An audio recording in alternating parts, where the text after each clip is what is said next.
Sobre o que conversam duas mulheres grávidas? Filhos, rendas, babados, certo? Errado. Fernanda Torres e Camila Pitanga gostam mesmo de falar da praia onde garantem o leite das crianças.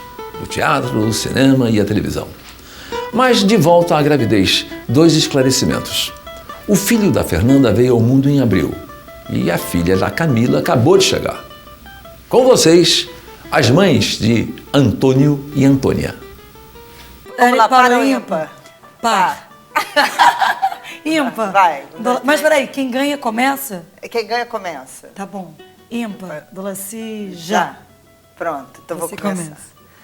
Olha, Camila, primeiro é isso, porque chamaram a gente para essa entrevista e a primeira coisa que eu falei foi assim, mas nós duas grávidas? Eu não queria falar de gravidez. É estranhíssimo isso aqui, porque vai ser uma entrevista... Não, é uma meio... entidade, é uma entidade, a maternidade é uma entidade maior do que tudo que a gente está vivendo. Pelo menos para mim. Pois é. Tá assim. É outra função na vida, né? A real função.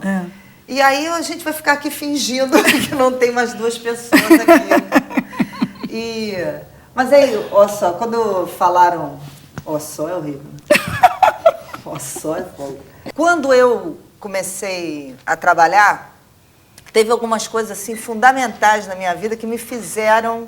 Fora eu ser filha da mamãe, do papai e tal, como você filha do Pitanga e tal, mas que me, assim, ter visto o Asdrubal, ter visto o Antunes... Pô, tá atrapalhando a minha pergunta, uma pergunta que era... Ah, minha filha, parou ímpar. Tudo bem, parou e perdi.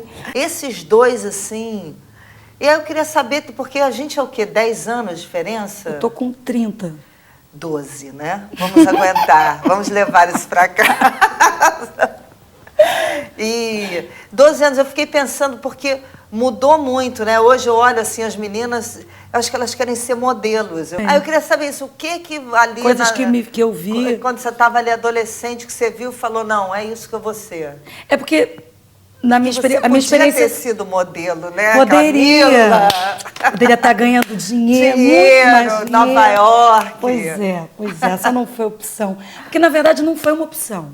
Eu comecei a trabalhar, eu fazia tablado, que não é uma escola de formação. Eu também fiz tablado. Você fez tablado? Pois é, eu fiz tablado. E aí comecei a trabalhar em televisão. E fui trabalhando assim, tipo, me chamaram, vou lá fazer, ver qual é.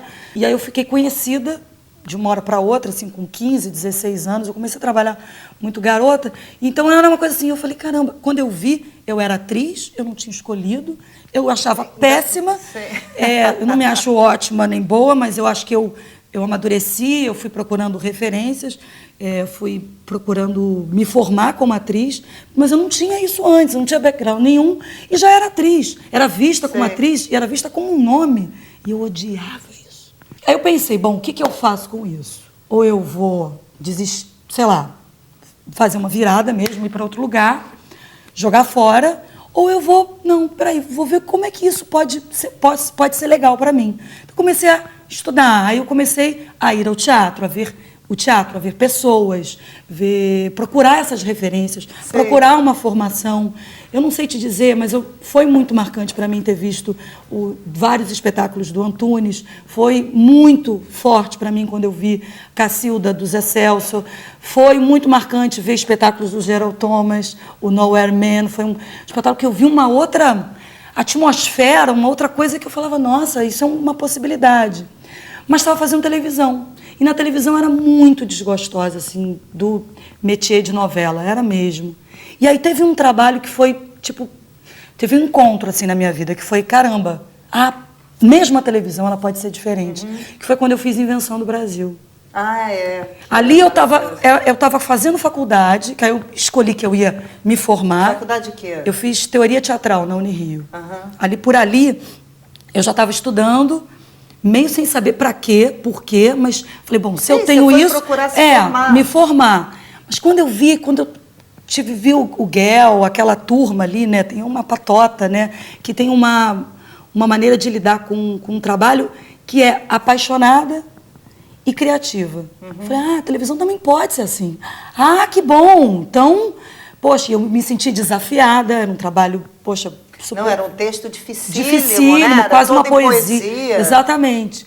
E estava ali lidando com pessoas, com a Débora Bloch, com o Celton, pessoas que eu tenho o maior respeito, sabe? E tinha a minha empreitada, o meu personagem, tinha ali a minha participação, como é que eu ia lidar com aquilo, e também como é que eu ia lidar com aqueles caras, com aquela turma que eu falava, pô, mas o que foi legal? Eu fui absolutamente acolhida e me afinei nesse entusiasmo pelo prazer de trabalhar. E aí, um pouco depois, eu entrei numa de produzir as minhas peças de teatro, e aí eu fiz uma comédia dell'arte, fiz um espetáculo... Não, isso é legal, eu ia perguntar disso. Aí eu fui assim, buscando outras coisas. Que você depois foi correr atrás de se produzir, né? Que é a maneira da gente se formar. Porque como eu era muito... Sou ainda muito enquadrada como atriz de televisão, porque é o que eu mais produzi, e acaba que também é o que o público também... Não, é um mercado de trabalho. Exatamente. E é comum, assim, muita gente... O tablado acontecia direto. Eles desciam ali da Globo para chamar para fazer teste. Claro, exatamente. porque eles têm uma necessidade de atores enorme, né? O tempo inteiro, de renovação. É o mercado de trabalho. Exatamente. É porque tem o negócio da profissão do ator, tem a angústia do convite, né? Que é horrível, né? E teatro...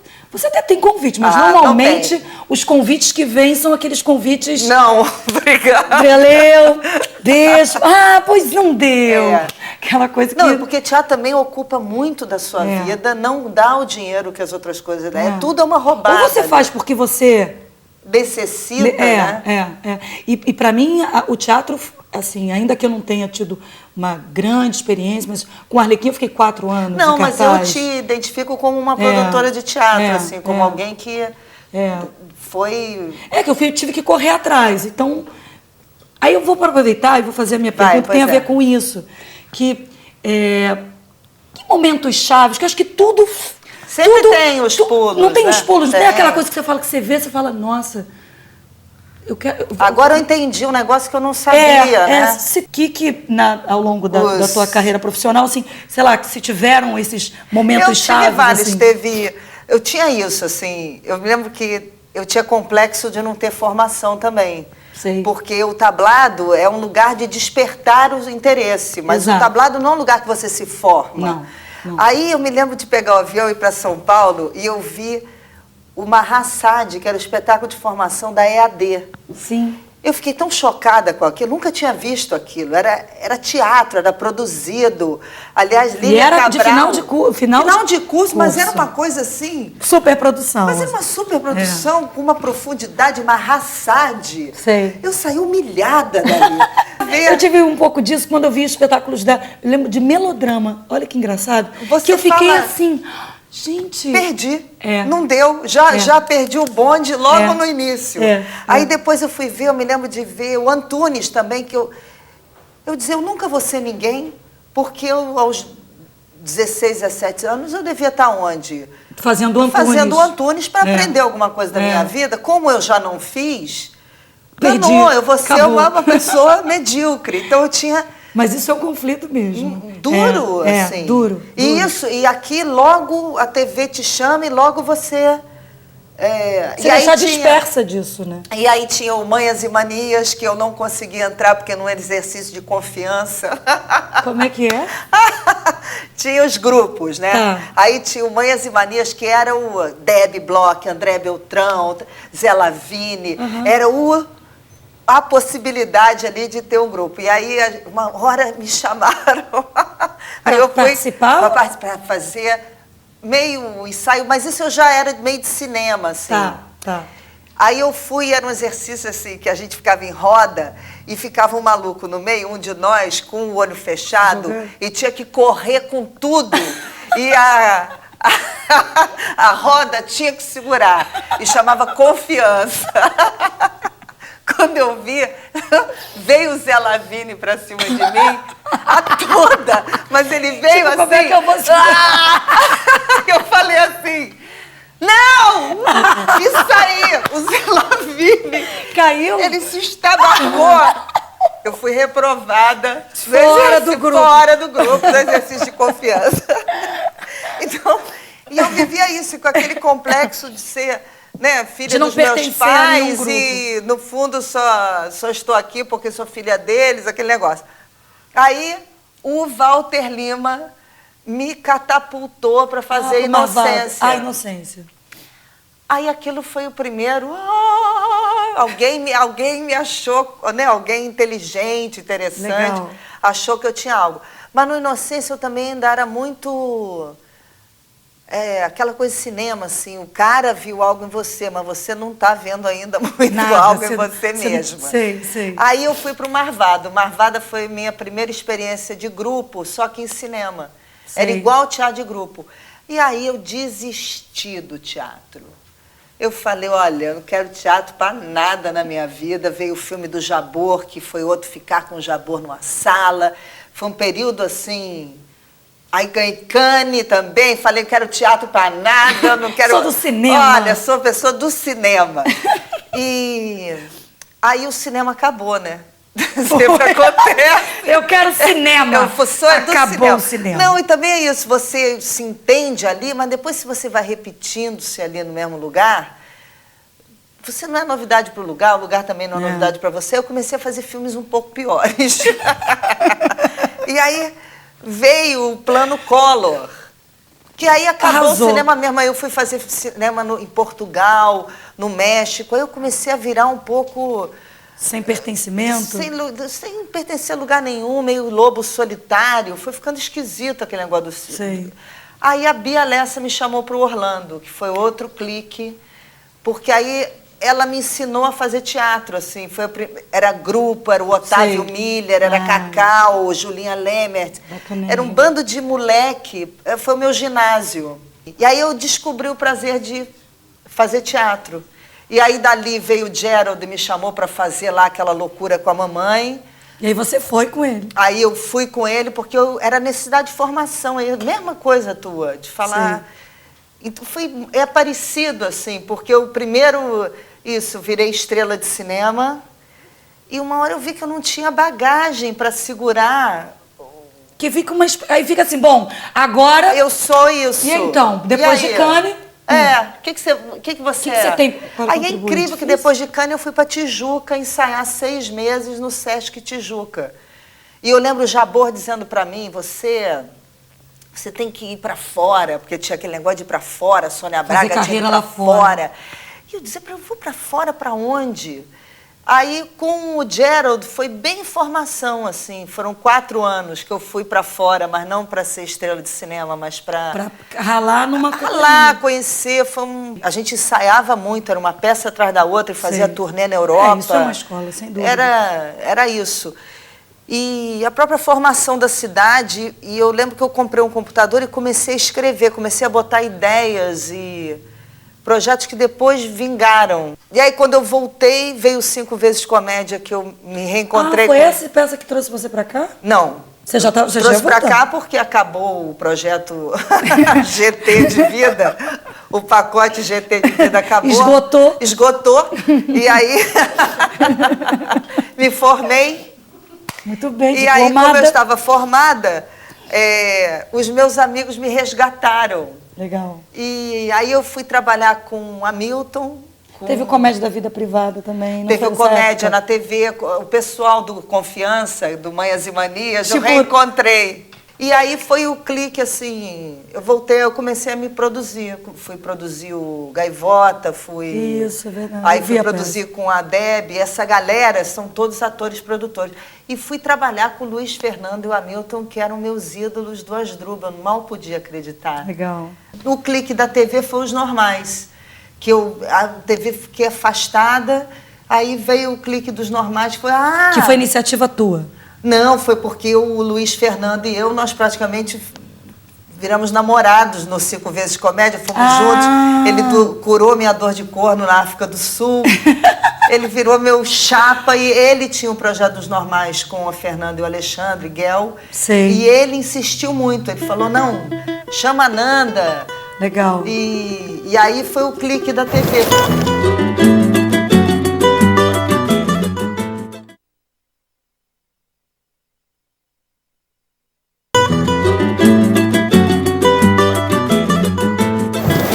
Sabe o que eu queria te perguntar?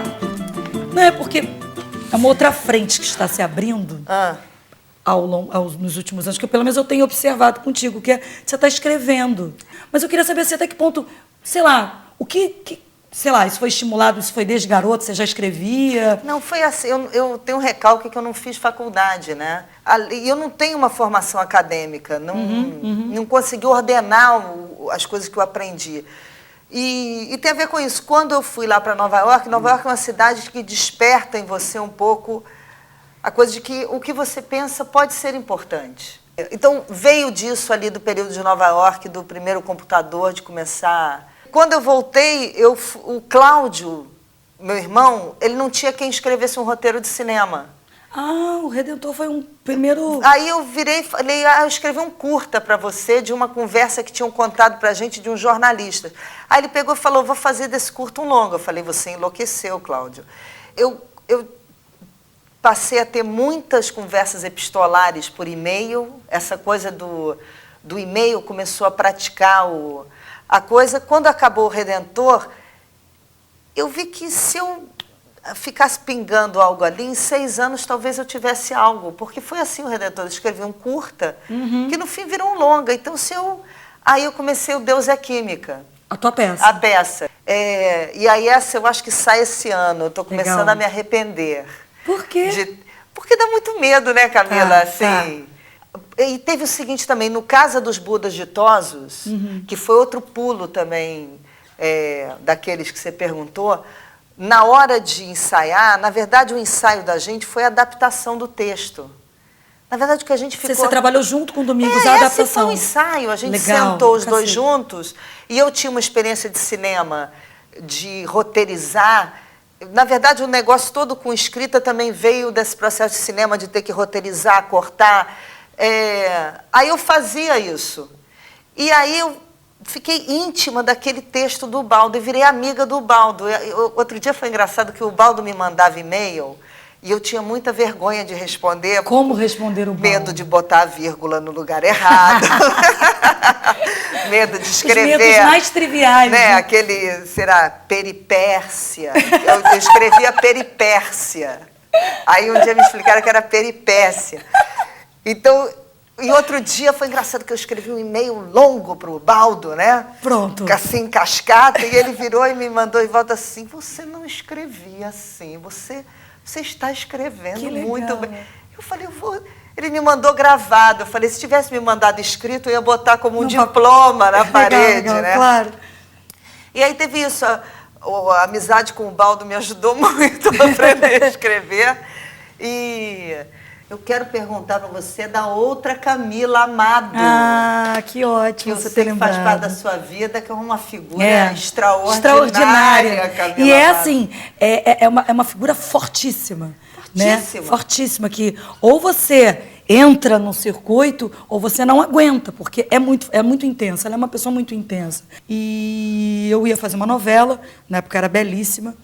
E a gente começou a trabalhar, que era assim, focando nessa novela, pegando o personagem, a Mônica, preparando as cenas. Só que ficou muito maior do que isso. Eu chegava para a cena preparada com 5 alternativas no bolso de caminhos para aquele trabalho. Só que isso virou uma discussão mesmo sobre atuação, sobre interpretação, sobre formação. Eu tinha formação da Unirio, que é uma formação, eu fiz formação em teoria teatral. Eu comecei fazendo interpretação e migrei para teoria teatral, que é uma formação onde você lê tudo sobre teatro, na cabeça, mas né? fica muito aqui, e a experiência. Aí eu também comecei a fazer aula de voz, porque eu falei, gente, eu estou ginástica aqui. Tem que descer, mas tem que descer, cá. bicho. Então, com a Camila foi um pouco isso, foi descer, corporificar o que eu pensava, junto com as ideias sobre o que ela pensava, sobre como ver um texto, como pensar uma cena, como se colocar como profissional, sabe? E foi lindo, e está sendo lindo, porque a Camila é um encontro virou uma parceira para sempre. Sua. E Bebel, eu aluguei uma sala no Maitá, e aí eu trabalhei com a Camila, com a Márcia Feijó Corpo, trabalhei com uma professora de voz. Isso antes de começar? Antes de começar, eu trabalhei como se fosse para fazer um personagem de teatro. Eu fui para pensar um personagem... Não, e ele tinha caldo para isso, né? Tinha. Tinha. Porque às vezes tinha. também você trabalha, E mas não tem causa. não tem onde colocar. Adianta, ali não, tinha uma riqueza de personagem maravilhoso. Mas eu tenho certeza que esse material, esse caldeirão, essa experiência de ensaio, também deu um aporte, Claro, assim, para o autor reconhecer e dialogar com aquilo e brincar com aquilo também. Não, e a pergunta que eu ia fazer é assim, nós somos filhas de atores e as pessoas têm a ideia de que filha de artista é tudo meio maluco, beleza, muito solto. Eu não tenho essa impressão sua pela postura, imponência... Sim. Magnânima de Fernanda Montenegro. Família nobre, né? Eu venho de uma família nobre. Exatamente. Mas a gente tem além dessa semelhança, a gente tem o fato de sermos boadrastas, né? Você é chapadrasta. Chapadrasta. Né? Mãe de 2 surfistas. 2 surfistas. Então, e ter filho. Você acha que faz diferença, assim, a educação, essa noção de limite, né, para filho nascido, filho nosso, parido, e filho que você adota e ama como filho também, porque você se relaciona. Você sente diferença? Como é que você lida com isso? Porque tem as... Eu sinto muita diferença, porque... eu acho que quando você tem enteados, que é o meu caso, a decisão final sobre a educação deles é do pai e da mãe deles. É uma combinação, principalmente, entre aquele casal, mesmo que eles não estejam morando juntos. Então, você até interfere, de alguma maneira, sobre como você acha, né? Afinal de contas, todo mundo divide o mesmo espaço. Uhum. Mas a educação, né? O norte da educação não é seu. O seu filho é seu. Então, todas as certezas que você tinha vão por água abaixo. Tudo aquilo que você achava... fragiliza? Totalmente.